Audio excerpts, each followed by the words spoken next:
Hey, what's going on, everybody? Justin here at Triumphal Reads. And the other day, when I was going through my back catalog of videos, a terrible thing occurred to me.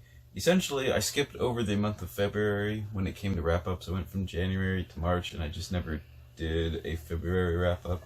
And it just was like eating away at my soul ever since I found that out, even though I know it's like, what, 4 months ago now at this point. So yeah, I was like, I just have to like get it done, just awkwardly just put it in the queue for June and just hope everyone's just like cool with it, I guess. Just yeah, I'm like a completionist, so I just feel weird now that I know I didn't do it. But if I don't do it now. So but what we're gonna do, or I'm gonna try and do, is just do like a lightning TV or a lightning wrap up, which I know it's me, and I just kind of babble on about pretty much every book I ever like touch, or especially if I've read it. So I'm gonna try and do my best to just kind of quickly move this video along, so we don't awkwardly talk about what I read in the month of February. So I think part of it too is the shame of how little I read in the month of February. I think since I started BookTube, it was my lowest month. I only read 8 works, but 3 or 4 of them were quite short. That was the month of the saga along, and I read 3 out of the 4 works in that. But I mean, 2 of the sagas, I think I read in like one sitting or something like that. And then I read an Osprey Publishing book, which is like a 64-page, like illustrated um, Men at Arms series book. So that wasn't much to write home with page count or anything like that either. But it is what it is. So let's just get on with the 8 books that I finished. And let's start with the 2 sagas. I have here the Sagas of the Icelanders. It looks nice and impressive, but I only read 2 individual sagas out of this like omnibus edition that collects like maybe like 2 dozen sagas. But I read the saga of Gunnlaug Wormtongue, or Serpent Tongue in some translations. Thought it was okay. It was not my favorite saga, I guess, that I read. Essentially, you were dealing with 2, Viking era dudes that are essentially wooing the same woman at one point, and that's basically most of the story. But it's just kind of they're like arguing back and forth over time and stuff, and I don't know, it just wasn't my thing, I guess. And then there's the saga, or Eric the Red saga, which I have read as part of the kind of the more general Vinland sagas, or the Greenlander sagas, and that one's pretty enjoyable. That was a reread. But yeah, those 2 combined, I think they're maybe like an hour each, maybe 2 hours each. I don't know. They're not very long to go out and read. But yeah, those were 2 sagas that I did read. Just for like a random tidbit, my favorite Norse saga is probably Egil's saga. You guys just want to know that off the top of your heads. If you ever want to wonder what Justin's favorite Icelandic saga is, it's probably that one. But those were the 2 I read for the saga line. I also actually listened to the prose edda. I know this is the poetic edda. I don't. I've read the poetic edda, but I can't remember if I'd actually read. I don't think I had read through the prose edda before. But I didn't actually own it, so I just like listened to like a free like LibriVox recording or something like that on YouTube for the prose edda. That's definitely a lot of fun. Just dealing a lot with the kennings and kind of the lore and mythos of like where a lot of the phrases and like skaldic poetry comes from, is essentially what the prose edda is all about by Snorri Sturluson, which is just kind of like a really cool thing. So he's dealing a lot with sort of myths and legends of the Norse past. So that was really cool. I do recommend the prose edda or the poetic edda to anyone kind of interested in sort of Norse or Viking mythology, for sure. Look at that, 3 done already. I think this was like a record for me, for sure. Another really short one is this Osprey Publishing book, Armies of Medieval Burgundy, 1364 to 1477. And like I always say with these Osprey ones, they're very highly, obviously you can just tell from the title, it's a very specific topic. Medieval Burgundian armies, like literally in the 113 year span. And the plates and illustrations and images are always like highly accurate and detailed. to whatever topic is being discussed. So that is, fairly reasonably how they probably would have looked or would be represented, if you could like kind of go back in time and, at least to the best of our ability in the modern age, to kind of reconstruct the situation, how they actually would have looked and acted and stuff, which I think is really cool.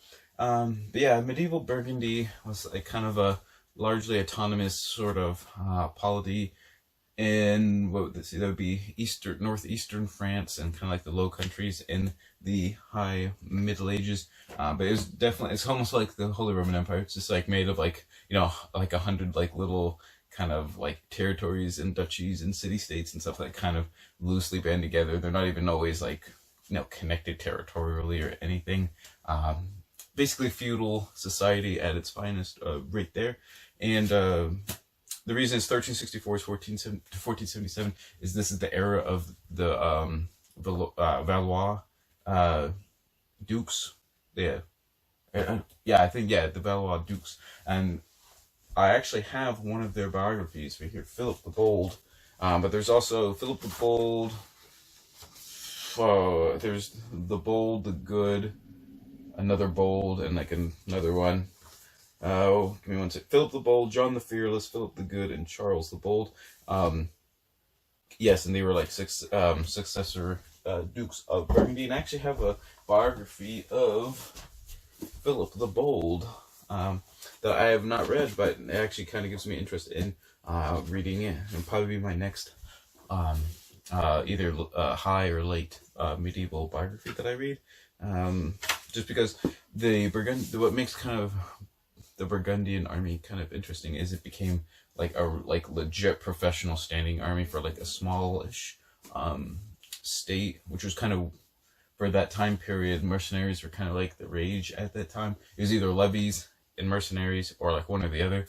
Most countries, especially like the didn't necessarily have a large, just super professional standing army. It was either just kind of the conscripts, sort of like levied into the military system, or you just hired foreign powers to do your fighting for you.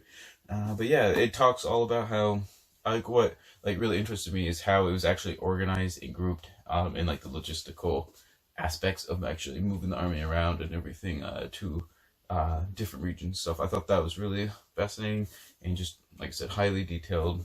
Pretty much anything you want to know about, armies of medieval Burgundy, you're going to find a lot of it right there. And these always have really good source material for further studies. All right, so those are those ones. I listened to one of the great courses, and this one was The American Revolution by Gelzo is the last name. I can't remember the first name off the top of my head. But anyways, this was a 24 lecture series, each lecture being about half an hour. And this one was actually fantastic. I don't listen or read a lot of modern history, and that's been something I've been trying to branch out a little bit more this year, just because previously, kind of once you hit the Renaissance era, I kind of just drift away and don't care about it as much. But I've been trying to branch out and listen to and read more historical topics that are more modern-ish, I guess. I mean, I guess the American Revolution isn't modern in the sense of the grand scheme of things, but when you're talking about ancient like Babylon and Greece and Rome and stuff, it's pretty modern. But I did really enjoy this one, and explain. It does a good balance between the military side of things and kind of the political, economic, social side of things as well. And definitely some really cool tidbits going on, and dispelling a lot of the sort of myths and everything during the American Revolution, from both the British side and the side of the United States. So I thought that was really cool, and definitely highlights a lot of vignettes of important characters kind of going on and everything. But yeah, I definitely enjoyed it, and like one of the biggest takeaways from this lecture series is how essentially all the islands like south of Florida, like in the Caribbean and stuff, all those islands are kind of like what saved the United States in a big way. I'm just gonna leave it at that and see if that interests you guys. But yeah, that's essentially why the American, or not maybe the only reason, but a very heavily determining factor, are the sugar plantations on those islands in the Caribbean. So there's that one.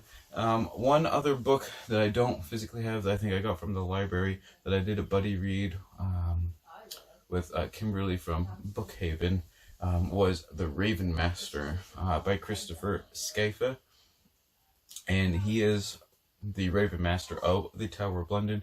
And what this book is sort of a memoir of him talking about sort of his experiences and his history dealing with the group of ravens that has come and gone or stayed, I guess, during his tenure as the official Raven Master at the Tower of London. Was not my favorite book, really. A lot of the book was sort of his like kind of flashbacks in the British military, kind of just experiences in that.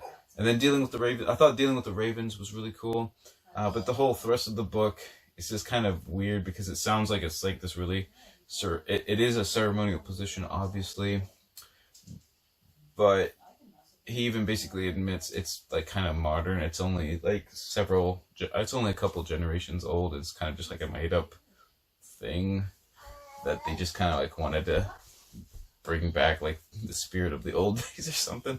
So the whole concept is just kind of, it's kind of a cool quirky thing, but in another sense it was just kind of, all I really cared about was like the Ravens, I guess. But that's just me. It was, like I said, so other people I know have found it interesting based on reading other people's reviews of it and stuff, but just, I guess, wasn't really my cup of tea, I guess. So, there's that one, and then I got two more. I'm going fast and trying. This is about as fast as I can go, guys. We have The Horse, The Epic History of Our Noble Companion by Wendy Williams. This was the life science book that I read in the month of February. I do remember highly enjoying this book. I gave it 5 stars on Goodreads. The author does a really good job making the story of the evolutionary journey of the horse and its ancestors, just telling it in a very interesting way. For example, why horses have the number of toes that they do on their hooves and how that has changed over time. And where some ancestors have thrived and others essentially went extinct in different landscapes, different areas for different reasons, stuff like that. And many of the different turning points in the horse's past has like really cool vignettes that she sort of weaves into the story, and I just found it really fascinating. Just basically from Paleolithic cave art of horses to modern day sort of introduction of horses onto different areas of the Mongolian steppes. Pretty much everything about the horse's ancestry is covered, which I think is really cool. The only thing I think it wasn't necessarily bad, I suppose, because it's not really the purpose of the book, but I thought maybe just a little bit, maybe a chapter or two on sort of the cultural importance of the domestication of the horse itself in human history would have been a little bit cool, and maybe like, our introduction of like the saddle and the stirrups and stuff. But I suppose that's dealing more with the human aspect of the human-horse relationship, I suppose. But overall, if you enjoy horses at all, I definitely encourage you guys to check out this book. It'll make you look at them in kind of a different light and just see how fascinating creatures they really are, and how tough many of the subspecies of horses can actually be. So yeah, there's the life science book that I read in February. And lastly, the one I'm most pleased, I guess, about reading is Gera, Weapon of Fate by James Swallow. I remember picking this book up for $4 at like not a thrift store per se, but kind of like like a salvage store. I'm not really sure. It's just like a store that buys when other like businesses like go out of business, they like kind of buy their stuff and sell it or overstock stuff. But anyways, it was $4, and I was like, I kind of heard like Warhammer and stuff. But I picked this one up, read it, and I really, really enjoyed it. I did go into it thinking basically with a really bad stereotype, thinking it was just going to be terrible pulp stuff. But it turned out really, really good. I just loved it. And now I have like 15 Horus Heresy books. If you guys know what Warhammer 40k is, the Horus Heresy is kind of like a gigantic 54 plus 8 book, prequel to the whole 40k universe. And I have I think 13 or 14 books now in that series. So yeah, I guess you could say I'm starting to take like a deep dive into it, and I think I've read 5 other Horus Heresy books since then as well. So yeah, you could definitely say I really enjoy this book. This is actually a book of short stories centered on one of the characters named Garo, and this essentially just ginormous space opera thing kind of going on. But I actually thought the writing was really well done. Pacing is really good. Some of the characters are a little flat. The character of Garo, not so much. And some of the other characters that have spotlights in other books, I think they get fleshed out a little bit more as well. But I got a full a single video review of this book as well. I'll leave a card in the corner, or whatever they're called. If you guys want to go check that one out. So yeah, those are the 8 books that I finished in the month of February. Yeah, not page count, not some great, and some of them were kind of but yeah, I just had to throw this video out there just because I would feel incomplete without it. If you can remember what your favorite book from February was, no, I'm just kidding. You don't have to go on your Goodreads account and look up what your favorite book from February was. Just leave a comment down below of like a book that you're highly enjoying, either right now or in just like the recent past, I guess. Leave some comments down below about what that book was. I'd be glad to talk to you guys about them. And whatever you end up reading in the month of June now, always remember, read victoriously.